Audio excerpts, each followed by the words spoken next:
1936, the French army was considered as one of the most disciplined armies of its time. A large army, strong and high-numbered tanks, and a defensive line called the Maginot Line that was accepted as non-penetrable were making the French army one of the strongest of its time. On the other hand, there was a German army that was lacking of inadequate amount of equipment and had a low motorization rate of approximately 20%. Yet, Germans managed to penetrate the enemy's defense lines, take over strategic locations, and assert control and influence over the vast majority of France, despite the only superiority that was possessed was their numerical advantage, which were no shock due to the fact that Germany was already more populous than French at the time. The world was shocked after such a massive German victory against the French in 1939.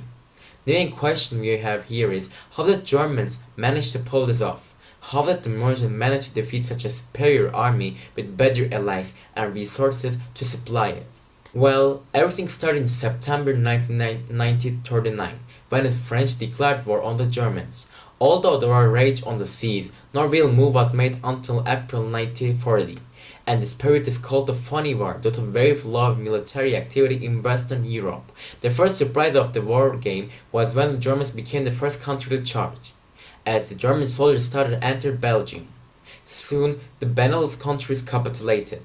The thing is, this was not something to be accepted.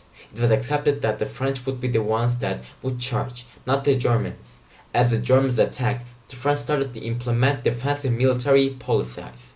However, those policies turned out to be fragile as even more failures occurred on the front line. One of the larger reasons behind this was the failure of the French intelligence system. While the system was capable of guessing the German plan of concentrating attacks on Belgium, it did not predict such an attack on Sedan and the Ardennes. The funny part here is, however, a German plane that carried the German war strategies crashed in Belgium as a part of an accident called the Mechelen incident. However, after hearing about this accident, Hitler himself switched this plan with the complementary new war plan. This led to the formation of the plan that I have previously mentioned, and the French made a grave mistake even though they were waiting in the correct places. The French intelligence spotted men. Another factor behind the German victory comes from an unexpected place: drugs. You see, German soldiers were using a drug called methamphetamine in the war.